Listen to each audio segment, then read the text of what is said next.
Madame, Monsieur, merci d'être sur Télé Africa. Merci de prendre langue à nouveau avec votre émission de la mi-journée, émission d'information Le Métronome. Dans cette émission, nous allons une fois de plus revenir sur ce sujet qui fait l'actualité au Gabon depuis quelques jours maintenant, l'opération de déguerpissement des populations dans la vallée Sainte-Marie, derrière l'Assemblée nationale, initiée par le gouvernement de la République sous l'impulsion du président de la République, chef de l'État et chef du gouvernement, Brice Clotaire Oligui Nguema. L'objectif de cette opération de déguerpissement, évidemment, c'est de permettre à l'État, propriétaire de ce site, du titre foncier, évidemment, de ce site, diriger 3 grands projets: construction d'une cité administrative, érection d'un boulevard, dit boulevard de la transition, mais également aménagement d'un bassin versant, lui, à Ondo. Une opération de déguerpissement qui aujourd'hui a permis donc au président de la République d'échanger le lundi 16 juin dernier avec le collectif de déguerpis de cette vallée Sainte-Marie afin de passer au peigne fin les différentes recommandations initiées par Brice Clotaire Oligui Nguema, allant dans le sens de la prise en charge de certaines familles qui n'avaient pas été recensées ni indemnisées dans cette opération de déguerpissement. À l'issue donc de ces échanges, il a été décidé de la mise en place d'un comité composé des membres du ministère de l'Habitat, des déguerpis, afin de pouvoir, de façon progressive, arriver à pouvoir reloger ces populations. Pour faire à nouveau la lumière sur cette forte actualité, mais surtout pour tirer les enseignements en rapport avec cette opération de déguerpissement et ses multiples conséquences, j'ai le plaisir de recevoir sur le plateau de cette émission Le Métronome de ce 18 juin 2025, Jocelyn Louis Ngoma, acteur de la société civile gabonaise. Monsieur Jocelyn Louis Ngoma, bonsoir. Bonsoir. Merci beaucoup d'avoir accepté l'invitation de Télé Africa pour que nous puissions décrypter cette forte actualité. Je vous reçois dans le cadre de cette émission pour faire le point donc sur cette actualité, mais surtout pour vous permettre de mettre le marqueur sur les idées forces de vos nombreuses prises de parole, notamment sur les réseaux sociaux. Vous communiquez beaucoup sur les réseaux sociaux, mais également dans les médias, afin de pouvoir donner votre point de vue sur la marche du pays. Et vous avez tenu à également donner un éclairage sur cette actualité en lien avec l'opération de déguerpissement. Ce qui vous intéresse le plus, après analyse par vous de la situation, ce que vous avez fait un constat, et le constat vous a emmené à faire une publication, à publier un texte dans lequel vous dénoncez ce que vous considérez comme étant une sorte de posture permanente prise par l'ensemble de la société gabonaise en ce qui concerne les mentalités. Pour Jocelyn Louis Ngoma, vous faites le constat amer ou l'amer constat que les Gabonais, dans leur composante globale, ont du mal à changer de mentalité. Alors, qu'est-ce qui vous a emmené à faire ce constat froid à partir de cette opération de déguerpissement initiée par le gouvernement dans la vallée Sainte-Marie? Bien, merci déjà de me donner une fois encore l'opportunité de faire cet exercice auquel nous devions avoir recours pour toute la Ve République, parce que le président de la République, il a comme défi après la transition politique réussie, considérant qu'il n'y a eu aucun heurt, on a eu une transition politique la plus exemplaire du monde, qui va sûrement être citée dans les écoles politiques. Donc la transition politique ayant été réalisée avec brio, le président a fait maintenant la transition des mentalités. Parce que sans une transition des mentalités, on n'aura vraiment pas du tout évolué. Alors, ce qui m'a amené à faire ce poste, c'est un constat en général de mauvaise foi. Et puis des réactions sous l'effet de l'émotion. On ne construit pas un pays sous l'effet de l'émotion. L'émotion altère le raisonnement. Et tous les manipulateurs, tous les instrumentalisateurs en fait, surfent sur l'émotion sensible des compatriotes pour essayer de faire passer des messages afin de faire la surenchère auprès de ceux qui prennent les décisions parce que, ayant des agendas inavoués, etc. Voilà exactement les éléments qui ont motivé ma prise de position. Alors, quand on analyse justement votre éclairage, votre point de vue sur la lecture que vous faites de cette actualité en lien avec cette opération de déguerpissement, c'est que vous avez stratifié votre pensée. Vous estimez que le premier point, qui est qui est essentiel évidemment, c'est le point en rapport avec cette posture prise par le président de la République lui-même. Face à cette situation, Brice Clotaire Oligui Nguema est resté, comme on le dirait en langage militaire, droit dans ses bottes par rapport justement à l'aboutissement de cette opération. Donc, vous estimez-vous que le président de la République, à ce niveau-là, a fait ce basculement de changement de mentalité, parce que vous essayez de faire la comparaison entre ce qui s'est fait maintenant et ce qui se faisait avant, où les anciens gouvernements avaient tendance à faire preuve d'une sorte de mollesse vis-à-vis de ce genre de situation, du règlement de ce genre de situation. C'est pas la mollesse, en fait. C'était une pratique... C'était pas la mollesse, mais le laxisme. Bon, c'est même pas un laxisme, c'était une stratégie qui était plutôt orientée vers la séduction des électeurs. Parce qu'en général, dès que vous vouliez poser un acte ou bien faire valoir la loi, on vous disait non, ça va pas, on va pas voter, on va pas faire ceci. Vous voyez bien qu'il y a des gens qui ont eu le culot de dire que nous, on a voté au Ligui, c'est pour nous chasser. C'est pour nous chasser des parcelles, sachant très bien qu'ils occupaient les parcelles de façon illégale. L'histoire nous a démontré la vérité. Alors, pour revenir sur ce que vous disiez, il faut déjà féliciter d'abord la franchise du président Brice Oligui Clotaire Nguema. Nous avons suivi le compte rendu de sa rencontre avec les représentants des squatters, mais il a clairement dit que c'est moi qui ai demandé de casser. Alors là, ça m'a scié. Scié pourquoi? Parce que tout ce qui s'est passé avant comme boucan, tout le bruit qui s'est passé avant, le président a été trompé, etc. Vous voyez, dire que le président a été trompé, c'est insulter son intelligence. C'est laisser penser que le président, en fait, il n'est pas à sa place. Là, il a démontré à la nation entière, au monde entier, qu'il est maître de la situation. Il a pris un chef de gouvernement, un chef de guerre, c'est lui qui est responsable de tout ce qui se passe autour. Il a pris ses responsabilités, il a dit, c'est moi qui ai dit de casser.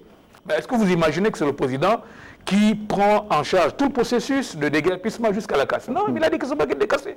C'est le premier chef. Et là, j'ai vraiment apprécié, il faut qu'on comprenne. Quand on parle de mentalité, effectivement, il faut qu'on apprenne à faire la différence entre la pratique, l'application de la loi et les résolutions politiques politiciennes. Il faut qu'on arrête. Et je crois que les résolutions politiciennes nous ont créé beaucoup de dommages. On a fait dans l'émotion et on a créé beaucoup de manipulateurs. Or, si la loi est impartiale, elle est impersonnelle, on applique la loi. Et le président a été dur, il a dit on va appliquer la loi. Mais il a été également humain en pensant à ceux qui, par ignorance, se sont retrouvés mêlés dans cet engrenage. Parce que dans le lot, vous avez des malhonnêtes qui ont été dédommagés, qui ont été dédommagés, qui ont été même relogés parfois, qui sont restés sur le lieu, qui ont vendu les terrains. Donc ces gens-là, je crois que dans le compte rendu que j'ai écouté, le président a dit que dans la commission qui sera mise en place, la DGR et les services spéciaux devront faire leur boulot. Et je pense que c'est déjà le départ d'un changement de mentalité. Je pense que quand la décision vient du haut, avec cette rigueur, pas celle de dire qu'on va penser à un électeur qui nous a élus, non. Je pense que les gens vont apprendre à comprendre.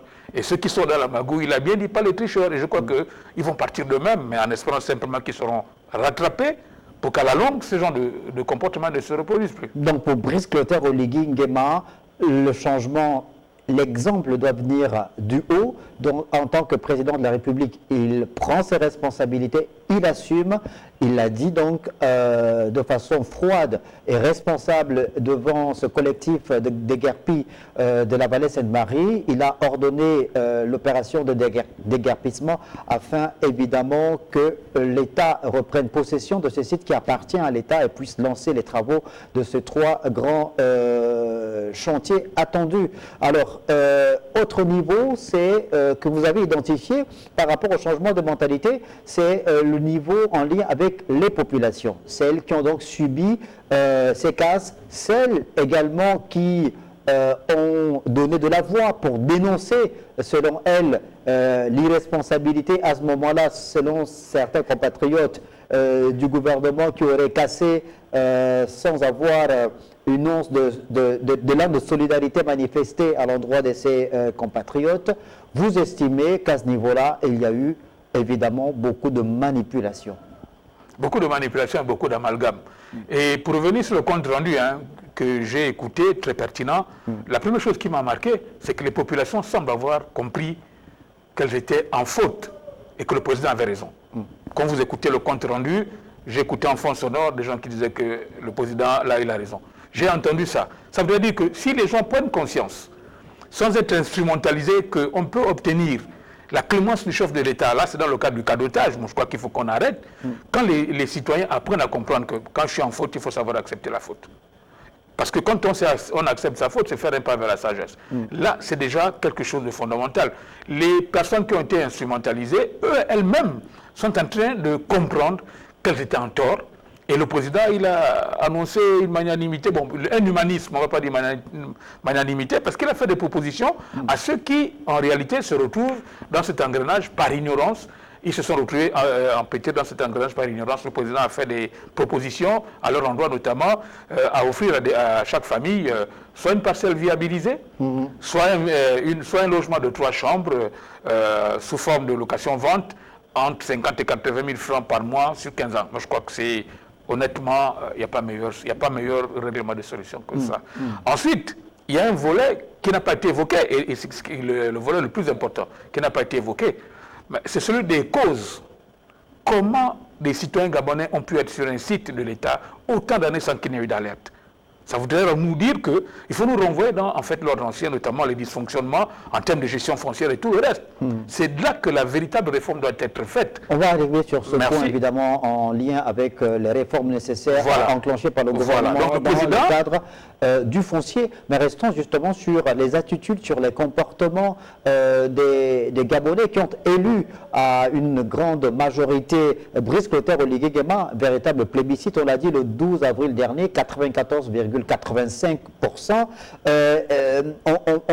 Vous avez fait allusion à cette réaction d'un Gabonais sur le site qui a été cassé.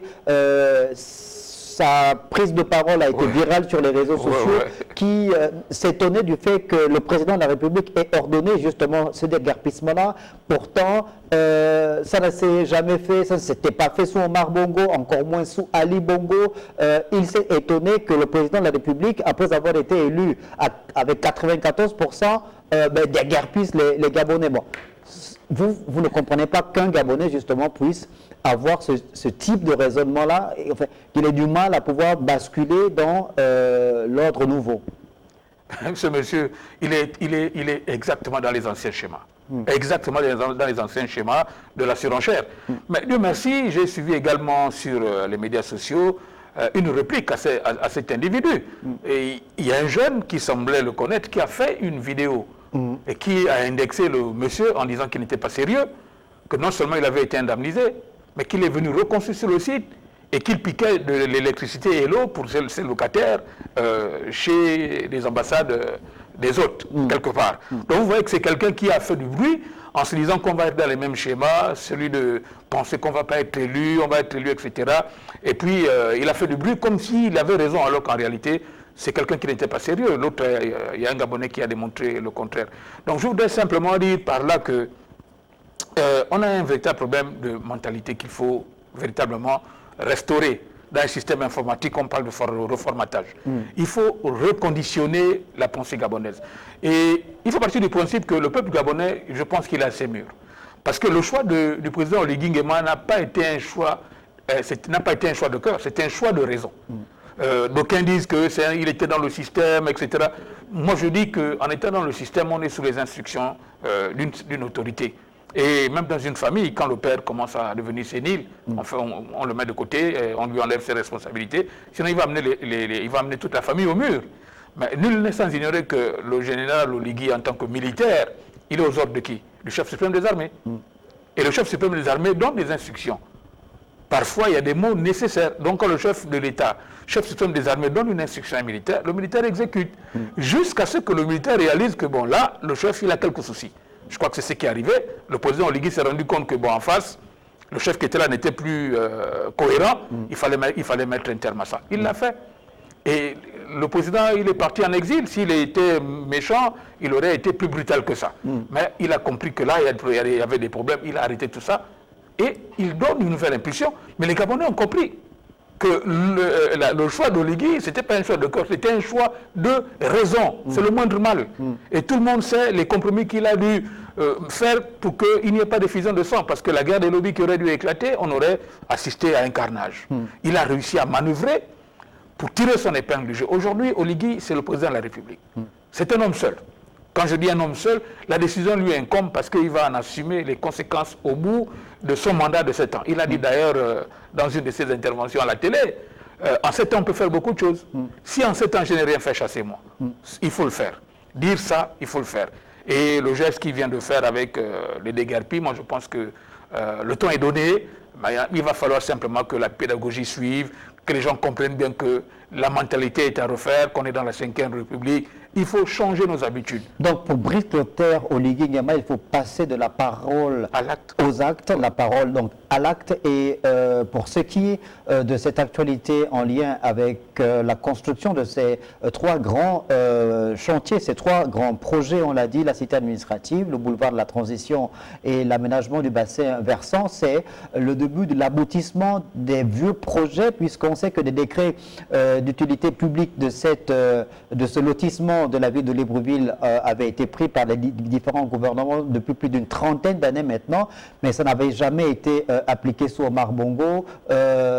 Si un début quand même, parce qu'au début des années 90, il y a des populations qui avaient été indemnisées, qui sont même parties de ces lieux, qui ont construit ailleurs, elles ont témoigné, mais il y a d'autres qui sont restés, d'autres sont partis, ont vendu leurs terrains, leurs habitations à d'autres compatriotes sans dire qu'il y avait un projet, voilà, qu'il y avait un litige qui était pendant. Exactement. Et c'est à ce niveau-là aussi que vous estimez qu'il est plus que nécessaire aujourd'hui que les Gabonais changent de mentalité. Ouais, c'est de la mauvaise foi. Vendre un terrain, sachant très bien que vous avez été indemnisé parce que le terrain est d'utilité publique, quand vous le vendez à un autre, c'est vraiment de la mauvaise foi. Et pour revenir sur les chantiers, vous avez parlé de la continuité des chantiers, mais moi je pense que quand on regarde un peu l'histoire, toute l'histoire politique du Gabon, il y a des chantiers qui ont été initiés pour simplement générer les rétrocommissions. Et vous avez vu tous les éléphants blancs qu'il y a dans Libreville, jusqu'avant que le régime précédent ne vienne tout casser, parce qu'on avait quand même un patrimoine. On a hérité d'Omar Bongo, les internats, tout un ensemble d'investissements qui n'étaient pas négligeables. Donc le président Oligui a dit qu'il est un bâtisseur. Vous savez, le bâtisseur, on dit que l'ordre naît du chaos. Pour bâtir pour faire une nouvelle bâtisse, il faut d'abord déconstruire au désordre. Donc on déconstruit et ensuite on rebâtit. Et le temps est donné et je pense que les chantiers, c'est vrai que les chantiers ont été initiés, ce sont des vieux chantiers, mais les chantiers ont été initiés dans quel contexte? Dans le sens de faire des rétrocommissions, parce que quand vous initiez un chantier et que vous demandez à l'entrepreneur de vous refiler 60% du marché, comment il réalise le marché? Il ne le fait pas. Qu'est-ce qu'il fait? Il prend le pognon et il s'en va. L'éléphant blanc reste. On a vu au ministère des Finances, c'est peut-être plusieurs dizaines d'années avant que le chantier n'ait abouti. Donc chaque année, le même chantier. Vous voyez que c'était des investissements qui étaient initiés pour enrichir un certain nombre d'individus. Or là, je pense que tous les chantiers qui sont, on voit, les chantiers sortent de terre en très peu de temps. Les chantiers sortent de terre. Ça nous sort un peu du Gabon des maquettes qu'on nous a vendu avec le Gabon émergent. Donc moi, je pense qu'on devrait lui accorder le bénéfice du doute. On n'est même pas encore à 100 jours pour pouvoir faire les premières évaluations, parce qu'en général, c'est après 100 jours on commence à faire le bilan en fait de la première période du mandat. Pour l'instant, je pense que nous sommes dans le bon tempo et puis on va apprécier. Et en parlant de changement de mentalité, Jocelyn Louis Ngoma, vous avez également mis le marqueur sur la posture prise par certains acteurs politiques et de la société civile. On va commencer par les acteurs politiques. Vous avez estimé qu'il y a eu une forme de discours biaisé, parfois de la mauvaise foi, de la part de certains acteurs politiques qui ont voulu faire de cette actualité ou récupérer à leur profit cette actualité. Bien, effectivement, je dis que ce n'était pas du tout élégant dans la mesure où la réaction, que ce soit des hommes politiques, que ce soit de la société civile, doit intervenir après la parole du chef de l'État. Là, le chef de l'État vient de prendre la parole. Maintenant que le chef de l'État a pris la parole, maintenant on attend la réaction maintenant des hommes politiques et de la société civile. Vous imaginez tout le tintamarre qu'il y a eu. Aujourd'hui, les sinistrés, si on peut les appeler ainsi, reconnaissent leurs fautes, acceptent que le président avait raison. Je pense que ceux qui ont crié au feu, j'ai envie de voir leur tête aujourd'hui, qu'ils viennent réagir maintenant, parce qu'en réalité, il est très dangereux. La communication institutionnelle, c'est une institution, c'est la communication transversale à l'ensemble des composantes de la société. Le ton part du chef de l'État.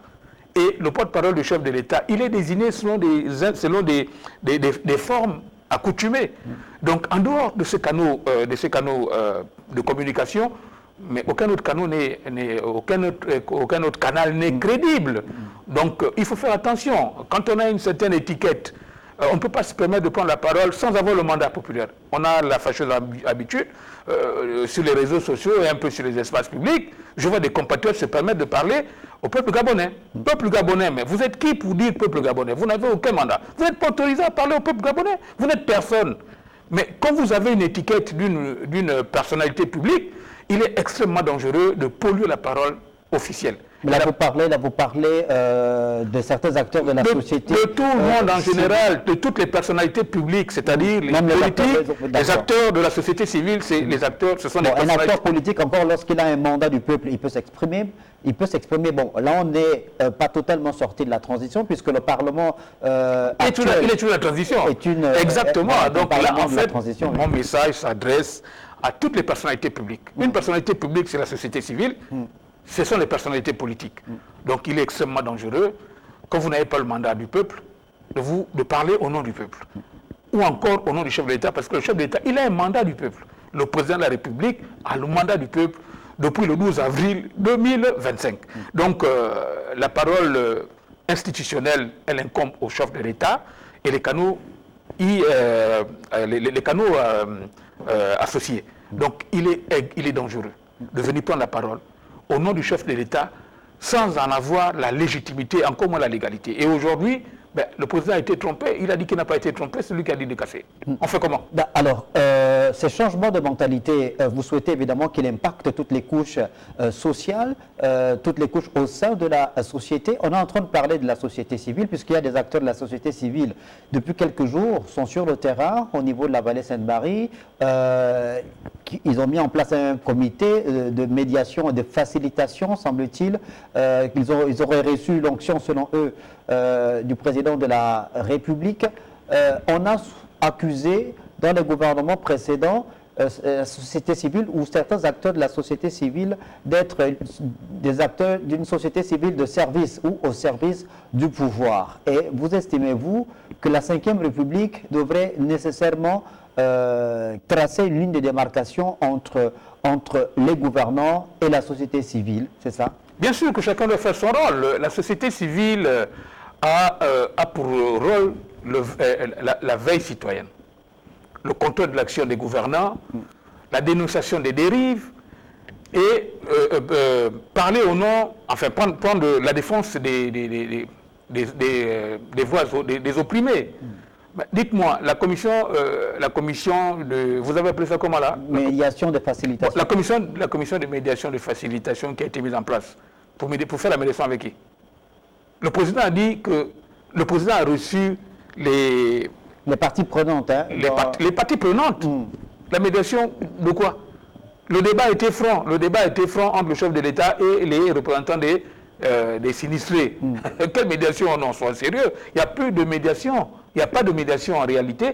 C'est, à mon avis, une forme de désaveu. Et ça, c'est une leçon de morale, en fait, pour mes camarades de l'espace public. de s'aventurer à prendre la parole un peu à l'emporte-pièce. Mais est-ce que ça ne veut pas dire aussi que dans ce comité qui sera mis en place, dans lequel on va retrouver le ministère de l'Habitat, le collectif des déguerpis, les autres parties prenantes, il pourrait y avoir peut-être des acteurs de la société civile Pour quel aussi, intérêt? pour avoir un regard, un suivi? Quel regard? Je ne pense pas. Je crois que le compte rendu a été clair. Hein. Les sinistrés, moi j'ai vu parfois dans certaines interventions, les sinistrés qui demandaient à ces membres de la société civile, quelle est la preuve que c'est le président qui vous a envoyé? Vous avez entendu ça? Donc ils sont assez grands pour se représenter les intérêts des autres. Je crois qu'ils ont été mandatés par les autres. Et ça a été clair, la composition de l'équipe. Il y a le vice-président, il y a le ministère de l'Habitat, il y a le gouverneur de l'Estuaire, le maire de Libreville, la DGR et les services spéciaux, plus ces représentants des sinistrés. Donc je ne pense pas, à mon avis, qu'on ait besoin encore d'une tierce personne. Ils sont mieux placés que personne pour parler de leurs problèmes. Et je crois que c'est assez clair. On n'a pas besoin de rajouter quelques autres partenaires que ce soit. Alors, vous estimez donc, par rapport au changement de mentalité, que la société civile, que les partis politiques notamment, doivent avoir, surtout pour ce qui est de la société civile, une forme de neutralité vis-à-vis du gouvernement? Peut-être pas l'indépendance. Oui, l'indépendance surtout, pas la neutralité, parce que le rôle de la société civile, c'est de dénoncer, c'est de contrôler l'action des gouvernants, c'est de prendre la parole pour comment on appelle ça, les plus fragiles. Donc, il faut se démarquer du gouvernement. Mais sous cette 5e République, est-il encore possible, justement, pour cette société civile de pouvoir revenir aux fondamentaux de ce qui dicte son action, quand on sait que depuis le 30 août 2023, il y a eu cette espèce d'inclusivité ou d'union sacrée autour de Brice Clotaire Oligui Nguema? Est-ce que vous pensez que cette société civile a encore la capacité de pouvoir revenir justement à ses fondamentaux? Moi, je pense que quand on comprend les missions de la société civile, quand on a compris ces missions, on ne se dévoie pas. On ne se dévoie pas. Le président de la République, c'est un président qui s'est présenté en candidat indépendant. À mon avis, il n'avait même pas besoin de faire la campagne, il était élu. Déjà, par avance, puisque les gens avaient décidé qu'il allait être président de la République dès l'instant où il était candidat indépendant. Mais maintenant, la société civile doit aussi faire sa transmutation, son examen de conscience et sortir des carcans de l'ordre ancien où on faisait dans l'instrumentalisation la surenchère. Et c'est non seulement la société civile à sa part de responsabilité, mais le peuple également a le devoir d'être vigilant. D'être vigilant parce que les charlatans, on n'est pas obligé d'écouter également un charlatan. Il faut apprendre à faire l'autoculture. L'autoculture dans ce sens que si le leader, lui, prend en charge les revendications collectives, mais le compatriote a le devoir de se cultiver sur le minimum. Je prends l'exemple, par exemple, pendant la période de la Covid. Mais le gouvernement avait imposé qu'on rentre à 18 heures. Mais on a eu le couvre-feu le plus long du monde ici. Mais les gens ont boudé au départ. Mais est-ce qu'on ne rentrait pas 18 heures à la maison? Donc en fait, il y a des circonstances qui n'exigent pas la démocratie. L'éducation, il n'y a pas de démocratie dans l'éducation. Donc il faut de la rigueur pour mettre les gens au pas. Ceux qui ont des problèmes avec la loi, ce sont ceux qui sont dérangés. Nous ne sommes pas dehors de la loi, ça ne nous dérangerait pas qu'on applique la loi. Voilà. Que la loi se mette également aussi à jour, parce qu'effectivement, quand la justice est dévoyée, c'est la chienlit. Parce que la justice est le garant même du vivre ensemble et de la paix sociale dans cet État. Jocelyn Louis Ngoma, alors on sait qu'après la descente sur le terrain de ces acteurs de la société civile dans la vallée Sainte-Marie, ces acteurs n'ont pas hésité à quasiment livrer en pâture l'ancien Premier ministre Raymond Ndansima, le rendant responsable de cette opération d'aguerpissement. Lundi 16 juin dernier, au palais de la présidence de la République, en recevant le collectif de déguerpis de la vallée Sainte-Marie, le président de la République, Brice Clotaire Oligui Nguema, a dit que celui qui a ordonné justement le déclenchement de cette opération de déguerpissement. Est-ce qu'en le disant, Brice Clotaire Oligui Nguema n'a pas voulu taire justement cette polémique qui était en train d'enfler, sachant que Raymond Ndansima, qui était hors du Gabon, a dit qu'à son retour, il devait ester en justice ces acteurs de la société civile? Mais vous savez, la prise de parole du chef de l'État n'empêche en rien à M. Raymond Donsima de poursuivre sa logique jusqu'au bout. Ce que le président a fait, c'est de la responsabilité. Pour taire, en fait, pour taire tous les malentendus. Ceux qui ont accusé le Premier ministre Raymond Donsima, ben, ils devront en rendre compte. Ils devront rendre compte, selon les propos qu'ils ont tenus vis-à-vis d'un justiciable, comme il n'est plus Premier ministre, mais vis-à-vis du justiciable qui est M. Raymond Donsima, ben, les gens auront des comptes à rendre. Et c'est pour ça que je dis qu'il faut avoir la parole mesurée. Il faut avoir la parole mesurée. Quand on n'est pas capable d'apporter les preuves de ce qu'on allègue, c'est de la diffamation. Et la diffamation est punie par le code pénal du Gabon. Et la situation dans laquelle les camarades se retrouvent, elle est inconfortable. Le président a dit que c'est lui qui a dit de casser. Mais vous avez dit que c'est le Premier ministre qui est à l'origine des déguerpissements. Le président est venu faire taire la polémique. Quelle tête vous avez? Quelle tête vous avez dans cette situation? Même si effectivement le Premier ministre Raymond Donsima, dans le cadre de la solidarité gouvernementale, avait peut-être apposé son visa, mais le président a dit que c'est lui. C'est le chef du gouvernement, le président. Il a dit que c'est moi qui ai demandé de casser. On fait comment? Voilà, en fait, c'est des leçons à tirer. Et moi, j'appelle quand même aussi les camarades un peu un examen de conscience. Il faut apprendre à être tempéré, modéré. Parce que faire dans l'émotionnel, dans la sensation, ça peut jouer des sales tours. Et là, j'ai bien peur pour eux que Raymond Donsima ne pense pas baisser la garde. Il a été blessé dans son amour-propre. Il a été froissé, jeté en pâture publiquement avec des mots, des gros mots, des mots grossiers. C'est un père de famille, j'imagine sa frustration, son indignation, et puis l'histoire nous dira.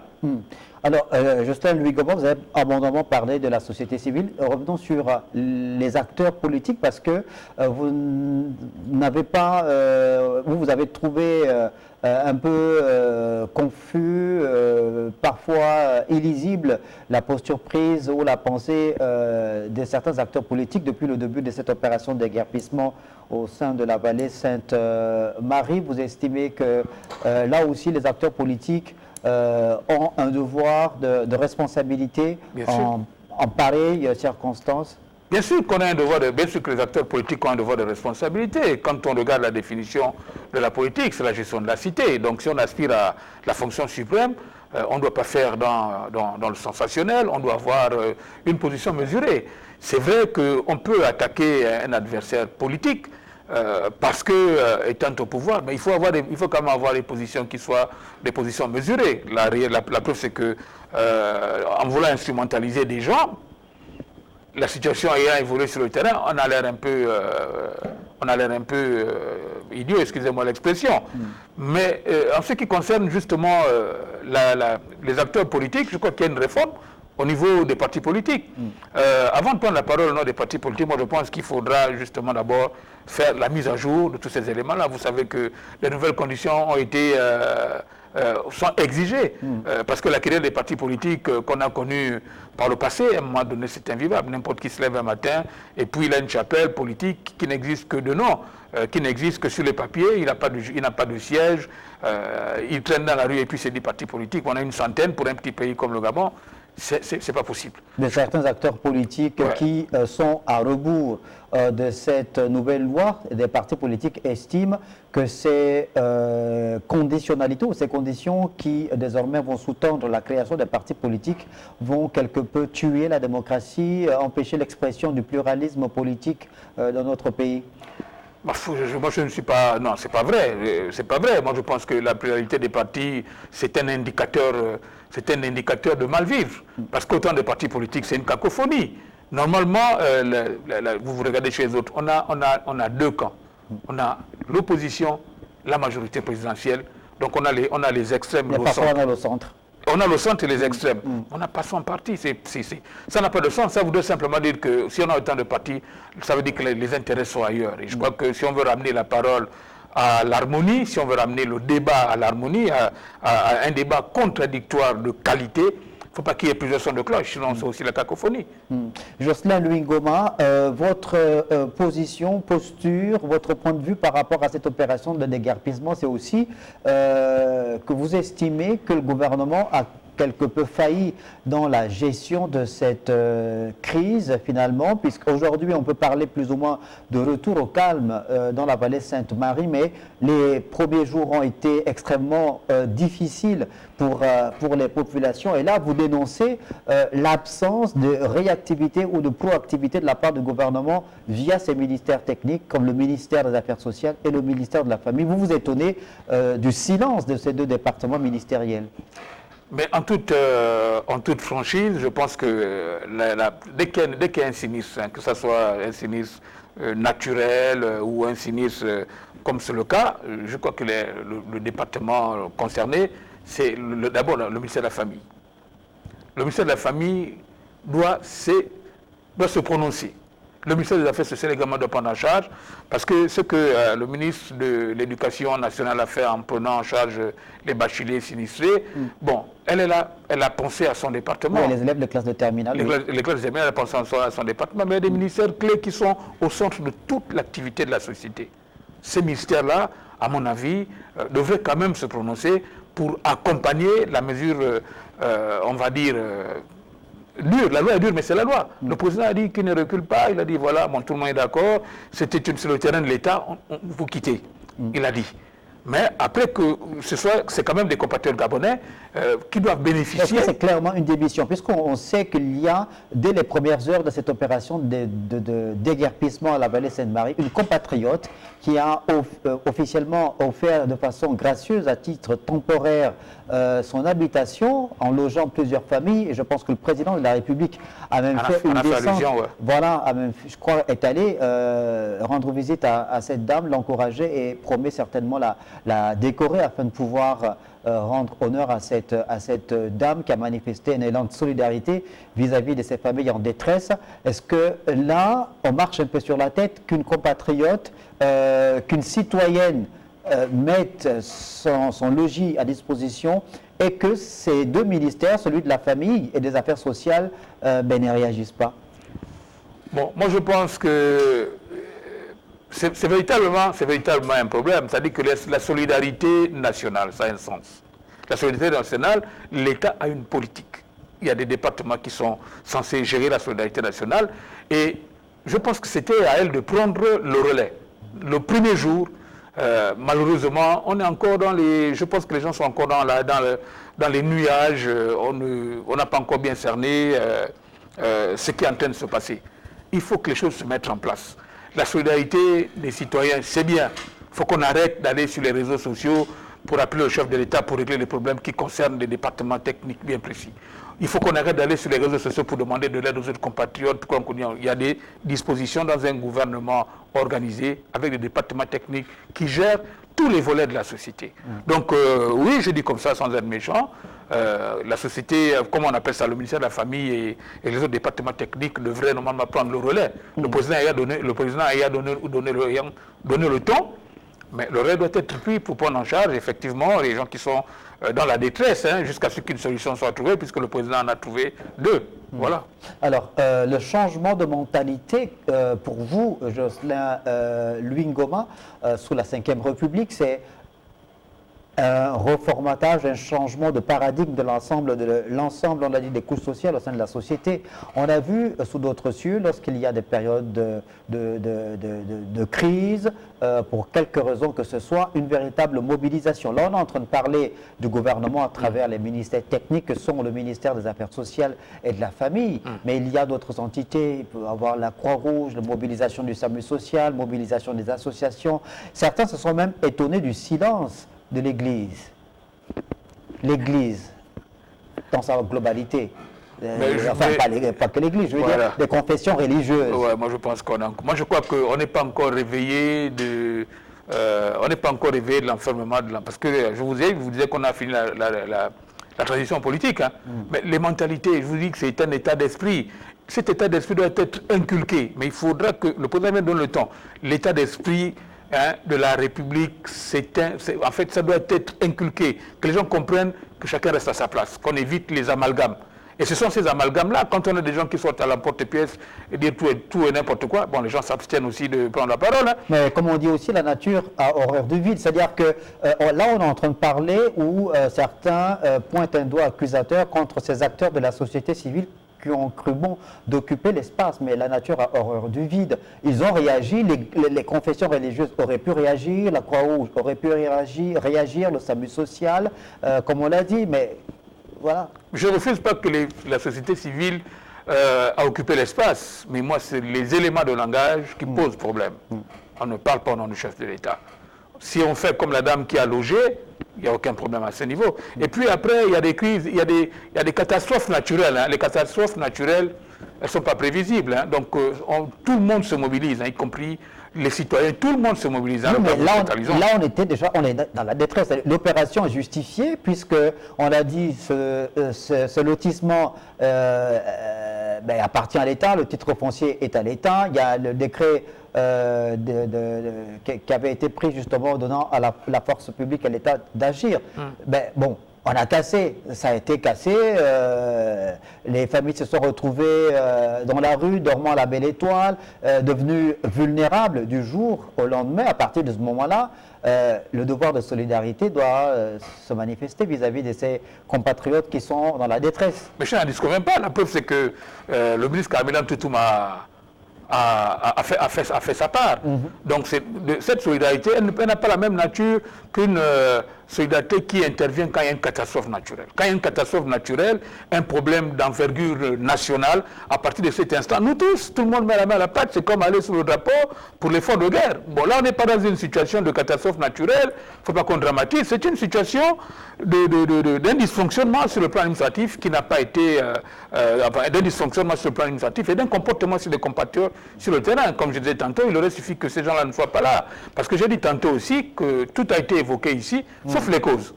Parce qu'on ne peut pas comprendre que des gens puissent rester aussi longtemps, le président a parlé de 76, hein, j'ai entendu, des gens ne peuvent pas rester aussi longtemps sur une parcelle qui appartient à l'État sans qu'aucune alerte n'ait été donnée. Voilà le problème qu'il faut régler à mon avis. Donc la première cause, c'est justement... Il y a eu des alertes ont été données. Non, quand je parle des alertes, hein, là l'alerte de déguerpissement, tout le pays est au courant.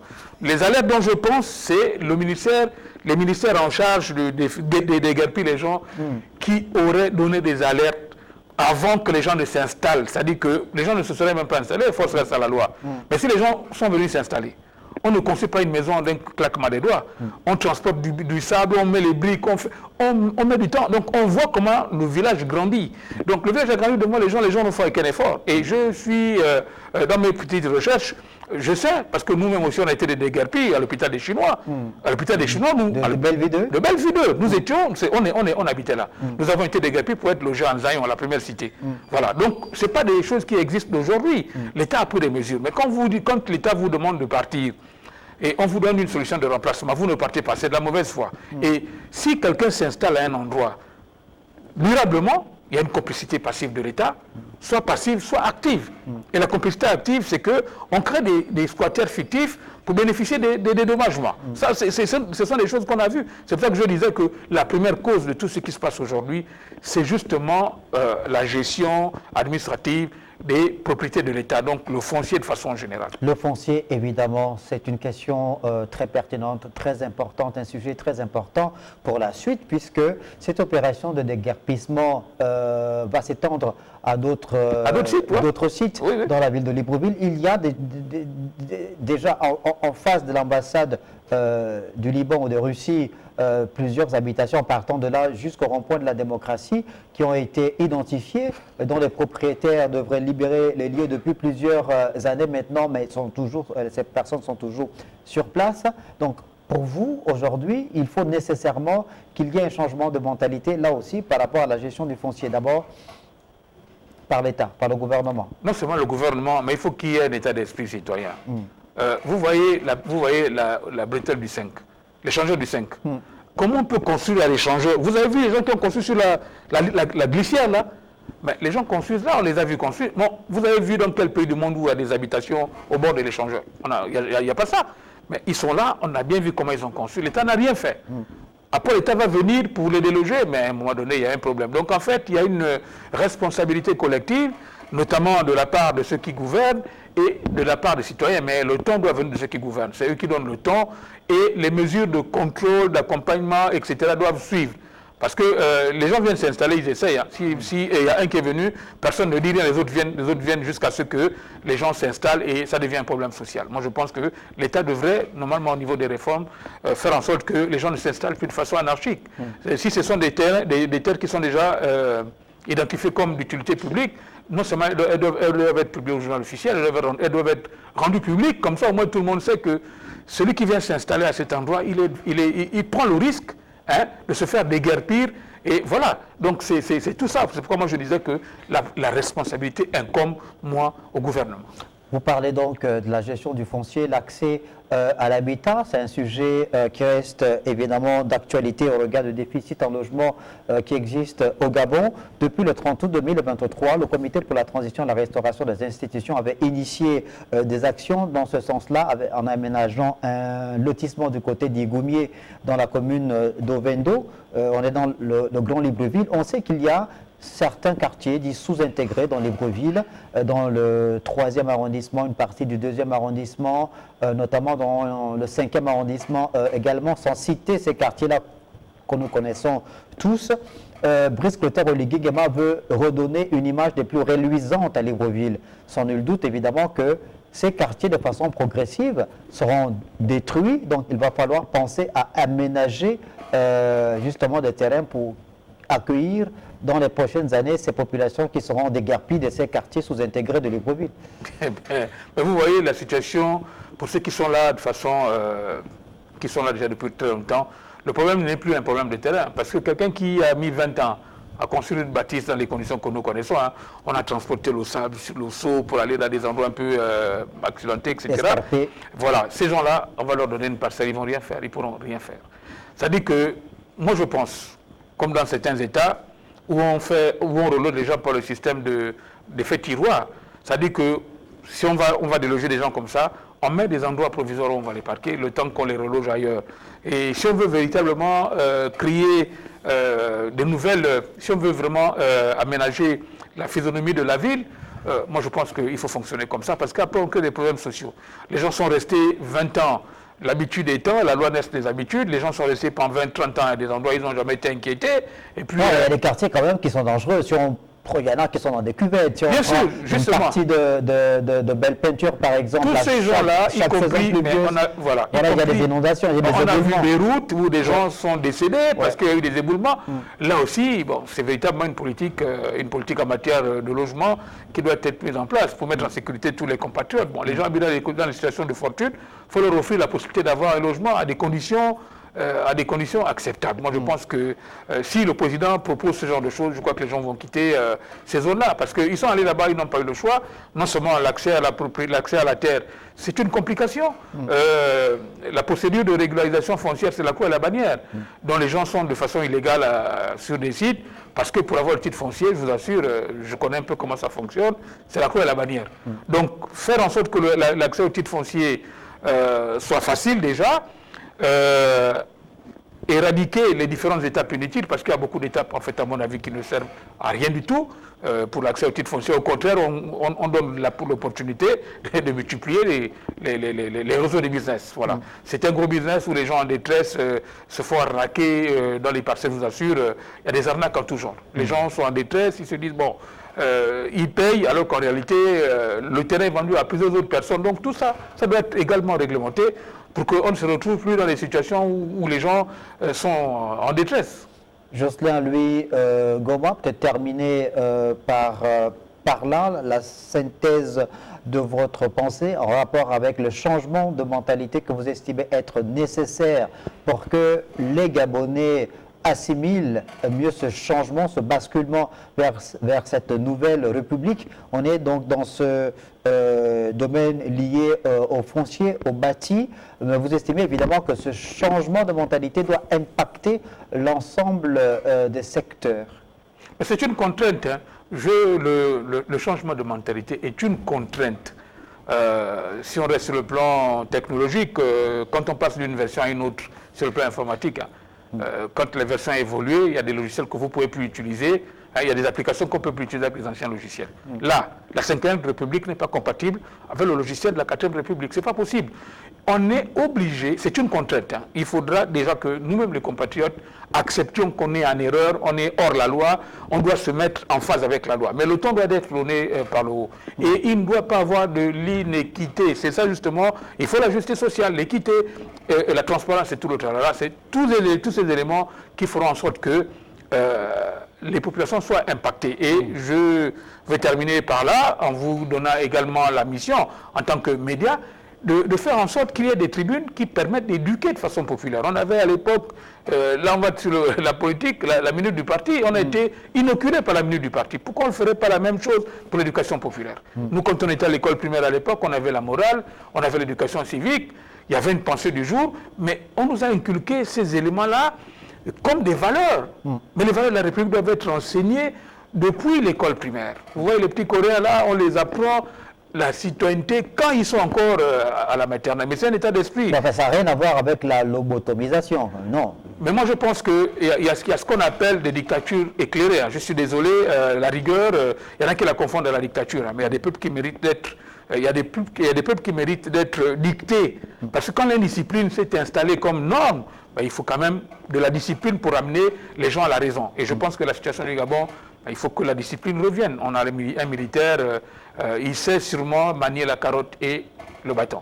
Il a, on va dire, une main de fer dans un gant de velours. La carotte et le bâton.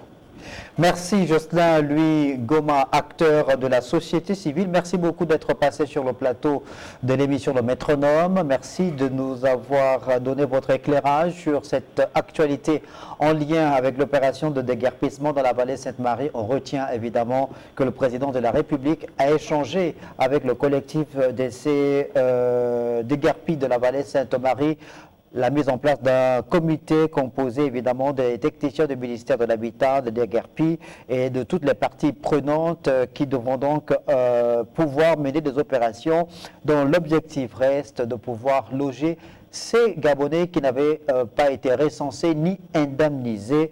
Par contre, ceux ayant perçu de l'argent de façon frauduleuse par l'État, pourront avoir des soucis à se faire avec la justice. Merci beaucoup de nous avoir regardés. On se retrouve ce 19 juin 2025, s'il plaît à Dieu. D'ici là, bonne suite des programmes sur Télé Africain.